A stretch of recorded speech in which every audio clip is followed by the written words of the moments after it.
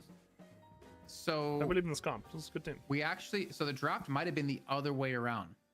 Oh my So that's why the god, draft I just disappeared. bet my So points, The bro. right-hand Wait. side wasn't Abraham's, it was Buff and Joyers. Bro. And Abraham's was on Bro, the left I side. just So we had the put my Holiday and the points Low and Krill. down, bro. Okay, so it's all. It actually, I mean, in the end, it's essentially.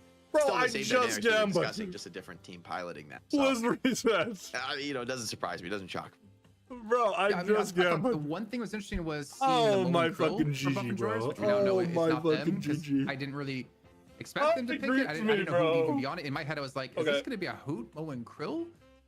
But I mean, I technically can play anything. But Because now I actually don't trust the happened this time, drifter. so probably Now be I a don't Saint trust Mo the and drifter Krill. at all. That also makes me realize that, in fact, it was Abraham's banning the I don't McGinnis. trust- I at don't the trust mid-stage, Abrahams to play this worried, I shit, think, bro. maybe They're gonna- about I've seen Taz potential run it down for on this Zergy hero. McGinnis.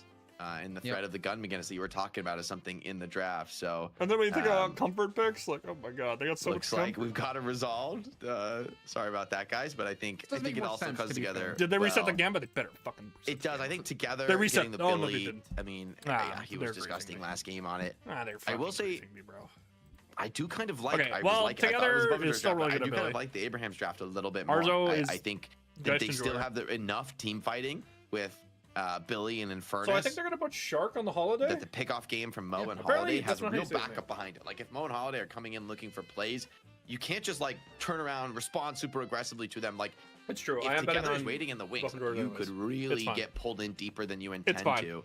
And for Mina and Mirage, They can pull this comp off. They can do like it. they need to play very clean this game. You know, like yes, you have some escape tools, but you get caught with a combo or like a rend silence. You know, you're just running a little bit low. Like I will say, dispel magic is going to be at a ridiculous premium in this game. Yeah. Pretty much everybody's going to want a dispel. They're going to Buff want a Jordan counter without spell. Drifter. Like you kind of need a lot of Unlosable. defensive tools, which is Unlosable always task. a bit of a tax, I think, on I your think they're gonna overall reset it. build, I the think amount they of reset it. Okay. damage Damn, it's you're like able to 50-50. bring into these team fights. Dang.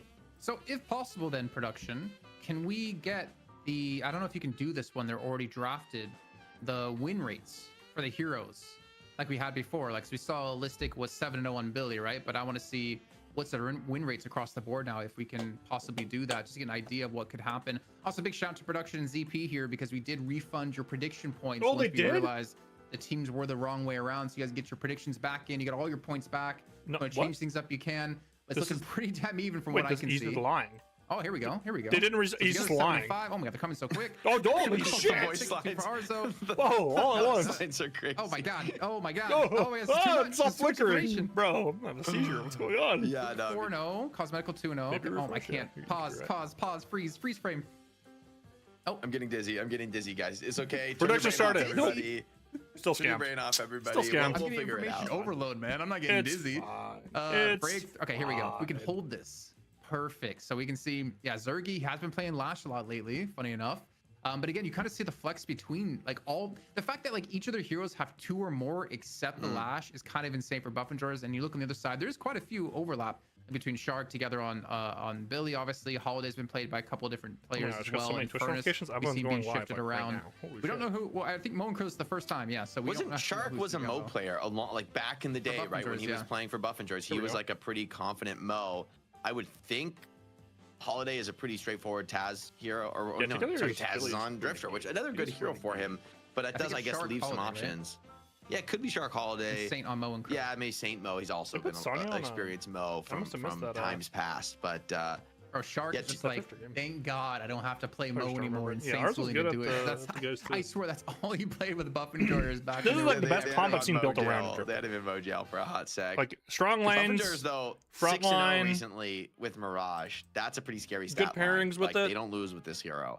And they got their hands on it today. Oh, on top of that, but it's Calico, so Vrake has an insane record there. So if Drifter looks bad in this game, God, I love our production. we can team, stop though, Jake. picking Like, the they just Drifter, right, guys? Fix this really We can quickly just for us. stop I don't even picking know if, it? like the software, whatever, like Surely? the stuff we're using in production is even capable of doing this. But this is crazy to see.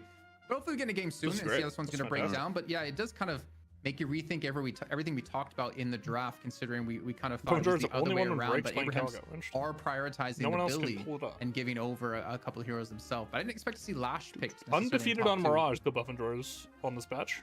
Yeah, Love it. I don't mind it. Actually, I do think Lash is a pretty relevant laner and builds into a very scary late game. But for me, I think way more about the draft, like the heroes available. You've been doing this too. They like putting food on Mirage. Sort of exactly how the team instead of Zergies or that is picking them, wants to pilot them. And for me, I like what we now know as the Abraham's draft. I think the team fighting is just a little bit stronger for them. But for Buff Enjoyers, this is, I think, it showcases a better way to play a pickoff style. It's less about you know, like Mo plus Abrams, these like basically all-in stun control heroes, and a little bit more about, hey, individual playmaking. By the way, another donation coming in from Chrome DL. The people just keep coming 50, in. We're Bro, putting it's up the first time they've done like not pretty good only a donos new in a while. record prize People were pool not in the night donating the last shift. couple weeks. I think the you know, maybe some they kind new of stopped records talking about the elsewhere. prize pool though. But I was saying, sorry, the Ever since pickoff Puckett hasn't style been on is the that, hey, broadcast, these they are don't talk pickoff about the heroes prize like pool much. Calico and Apollo, So I who think can people also really just forget snowball about into it. being like genuine carry threats in the late game. Like they're A lot not of people just scored on Patreon lockdown. stuff, though, so They are also we a can lot do of that damage. instead, They're also a lot of survivability and evasiveness and efficiency in the vision game. So for Buff Enjoyers, I think we're going to see definitely a much closer I have not loved contest the Apollo than we just was featured, of course, in the Challenger match. What I find interesting here too, Jake, is we're It's kind of like hit talking or about miss. picks. Either So we he have looks like Abraham's with like a popping pick the fuck comp, off, or he's obviously with kind of running out. So Mo and Krill and I Hush. wouldn't even call it a Who pick cares comp. about the lanes It's this a little bit of everything. It's a balanced draft. Well, what I'm getting at is like they're looking to catch people off guard, basically in the enemy jungle, to translate that into kills. Whereas Buff Enjoyers, they also want to be in your jungle and catch you in your jungle because they have such a strong comp to do so. So it's kind of like the unstoppable force versus the immovable object here of like who can have that control and that confidence to be able to get in the enemy side of the map to create those opportunities. It was good, like I think this is just two like of the you can best tell teams they in the didn't world like right now because they just both have a little bit of start everything. off The being draft like is really well rounded. Nobody got like they had an huge idea in edge over mind. They're another. actually like There's no reacting combo to what they was can being point to shown. here and be like last game, I was like, man, Billy Pocket. Like the I don't know McGinnis how you beat ban. that, you know, like, Again, Buff Enjoyers I banning. don't know how you beat that. Honestly, right now, actually, the kind of current makes meta, sense, it's even more such a since the hard Rem ban now, kind because of Buff Enjoyers aren't really tool to use a against, Rem but team. Billy and Furnace, I think They there's typically a don't little play bit the more heroes, gaps so there, right? A little bit more They opportunity did play it for once. a counterspell to make the difference. I think they played last week. It was the first time they you know, played for in you a to long maybe time. just find the way to edge it out, especially with some of the survivability in the Buff Enjoyers Okay, cores. we're gonna get Drifter, Mirage Mina is pretty interesting in terms Mo, of the farming cores because I think there's those better guys lanes of a are Drifter, but it's fine. very Into survivable, very Mina hard to lock Lash, down, and then we're gonna great get at dodging Mirage these, Apollo like, into moments of burst Geist damage. Holiday, and then Calico Here we Abrams go to kick into things off. Infernus We Billy. do have a Geist So I think and they just Holiday want the being Billy paired to get together like when it comes Giga to mid ahead. lane up Would be against the my Mirage guess. and the Apollo. Pairing it with the Infernus. I'm scared for both sides here, honestly. Like Mirage and Apollo is just A lot so more much poke damage, on but this again, side too. like So the knock up from Calico, these barrels and the it's a range lane that traps you Calico can do could with struggle Holiday, into, which would be and good even for them. Geist is quite scared to match Nope, up they're gonna against swap. too. They don't give a fuck. I do want to probably lane swap, so it I looks lied. like Abraham's gonna be the one They to don't fucking initiate care. it, swapping over their left and right hand So side. Hams are putting gonna Mo insta swap. and the Do you Drifter put the Billy on in the front? right-hand Oh, side. and the But then okay, again, this is Buff Enjoyers doing the the exact undiscovered same part thing, about so the it looks game. like Yeah, we're not is lane gonna swaps. have So the match everyone's that gonna Abraham's wants. Buff Enjoyers are gonna insta match the swap. A little bit of rotation So we're here. gonna keep the same lanes. Just swap to the other sides of the map. But yeah, as you're saying, Apollo plus.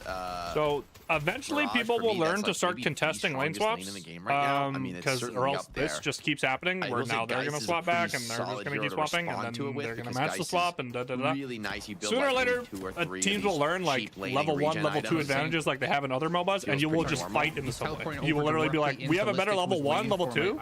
So if you want to like try to swap here, like say like you have Infernus, right? Instead, they actually just Infernus's burn is like super OP level 1, especially if you can apply it to multiple people, I got too excited. and you're managing your ammo well. Like it'll get to a point where people are like, I'm just gonna fight you in the subway because my level 1, 2 is better than yours. Not excited enough. So eventually But we that'll can't happen take with some lane swaps, but not enough team lane swaps yet. Where we're playing the game like that early. yet. So. But I don't think this will be punished. I mean, if anything, maybe you're happy as Apollo in this lane to feed as much as you can to your Mirage and kind of let him get some of the solo souls. But maybe that won't even be the case with Oblicam just being able to get back to lane. I think that's something that maybe a lot of people playing at home aren't doing enough of, getting back to base early. Because now he's able to come back in, crash in a big flawless advance. Sigil also hits. Arzo to reset. Okay. gets kind of smoked in that trade. Can't wait for the first 1 minute boss. Yeah. And now he's gonna come back to lane and hard shove Should up have it against in the Buff next 3 Enjoyers. It's and not puts them like back. it's funny, bro. It's gonna happen when he returns back to lane. I but was think surprised soon enough, that though, the when Buff Enjoyers, they made the mid boss don't timer keep changes rotating that the lanes. I think they just kind of let literally the matchup want to happen see now someone do it. and let it play out the Like way someone they just want. like I mean, fuck never it, be just the way that full maybe flip they the want mid to, boss. but are they gonna deal with With it like either beginner's way? turrets and And shit Mo like that, Drifter, but like that's a lot of it's damage funny. that can be done. It's for sure funny. Especially with like the Abrams and Calico who want to get up in your face Then we even see like, because didn't mid boss used to not always spawn at 1 minute? You spawn at like 5 or like you spawn way later. Like I remember the roar used to happen. No respect being given though by But, Taz. They're willing to take a 2v3 trade here. And one day Listic is we'll do super that. low in the Abrams. Doing his best to kind of stay in the lane and bait, but we spawned at there's 10. a cost to just And being then here on I can't even remember when they changed it. I think it was when they were doing review changes. They just randomly decided to make it spawn at the beginning of the game. A bit of a box thievery on the enemy right side. Ooh, a nice sustained burn on the Mina though. This hurts. This hero just does not have the tankiness. Holiday's here. This Mina could get dove. And because of that pressure from Sonya, it's going to make space for together. It's actually quite recent. Yeah, like it was somewhat recent. Rotation in for Holiday. Oh, this guy's dead to rise. Gets punished. Use the Sanguine to block a little bit of that. Love punishing the Mina before she gets bats. Or her bats are on CD. I don't know what she went. He goes down to a Holiday realm. The one point in the game you can actually like get on the hero without buying slowing hex and stuff. Right before the DSI tourney, yeah, such a well-timed gank and getting overall to catch some initial pressure. Arzo was getting lane fucking slammed in this lane. Pairing of Listic in the mid lane, going extra deep up against this Guardian. Listic going early gun items on the Abrams. Not a lot of people do this as much anymore. Some people are going back to the punch build, but big of a deal. So we do have like the lanes being kind of seen a close quarters again after the initial fallback by Listic, and it looks like Obicam will stay on this left-hand side. Change the mid-boss spawn with old gods and blood update. Just sick laner now. This is kind of like a haven for anybody who's struggling in the lane. Come lane with Mirage, Big Daddy Mirage. I just remember they changed it. I don't remember. Not need to worry. I really don't know. As also, it's kind of slowed things down with Apollo here. Saint takes enough damage where he has to go back to the base. Taz just trying to hold the lane down himself. Oop, didn't read. It's okay. Taz so clean with these Stalker's marks. Like, I'm your side monitor entertainment. Pretty meaningful damage in the laning phase. Honored to be your side monitor entertainment. Calico, I guess, doesn't have so much max HP where you're really worried about it, but he's going to be able to grab a lot of these boxes in the Ava form. I was like, what the fuck is that? Little injection as she heads down into the tunnels. And this is, I mean, there's so much farm available in the tunnels. This is also another underrated way to create some souls in the early game. Grit's actually really good in the Mina, by the way. You were talking about with Drifter and Taz. For the love bites, I feel like if you compare him and Obicam, I feel like Taz has been more successful on Drifter. Oh no, Jason coming in with another 505. God, they are fucking spamming the donuts today, bro. Holy. Pool. I feel like that's it. Okay, we're done. The celebration continues for the prize pool. We cannot top that one unless it's, I mean, unless it's 10-0. Dead. Or 1, maybe that's possible. Dead. No, so back to the point I'm trying to make is that I feel like never do math on stream, Jason. That's the first rule of cast. No, it's not math, right? It's just, 10. No, that's numbers. That's math. 10. I won't even add 10. 2 and 2, bro. No, wait, that would be lower than the amount we have. Okay, yeah. I'm just going to listen to Jake. No math on there. But I feel like Taz has been playing Drifter better than Obicam. Overall, for Listic. Really impressed with Let's go 2-0 for the Buff Enjoyers. Stalker's marks connecting. Spirit I do prefer movement for Drifter players, I think, who play for a little bit more of the farm game. Like, yes, you're not going to be like an ultimate late game carry in top level play, but I do think, you kind of need to be a relevant ganker. You need to like. So I think be a little bit greedy and selfish. Regen build. Big pin in. Tornado as well isolates on the Mirage onto Listic, and actually able to turn around for the kill as well. Listic not able to regen up enough to get away. Down. That is would have been huge if he could just survive that, but instead Arzo essentially gets fed a kill. See, if Listic was Sinclair, he could have swapped the swap there and he would have survived, right? Jason coming back in with another 505. This is at 55, 60, 60. I mean, I'm not going to complain. The players won't complain. Is this a meme? This guy's name is Jason the Killer. Is he like trying to meme on Kaplan, or is this guy just got the name? My bad. Again, glasses. I took him off to get a drink of water. Shark goes down, looking for another this time, though. Over onto the Momo and Krill. Escaping on critical HP. Oh my god, he lived. So is Obicam at the same time. Clean? Yeah, saying they're going to try and run him down. Taz is here, though, so could get a little bit scary, but the parry thrown in here likely going to be the end. As Vrake finds that pickup. Pause. Game, as we get a little early game pause, an opportunity to kind of check the status. Things are, I'd say, quite even. Towers still all up across the board. No Guardians have fallen. Both teams just playing the economy game, getting some boxes.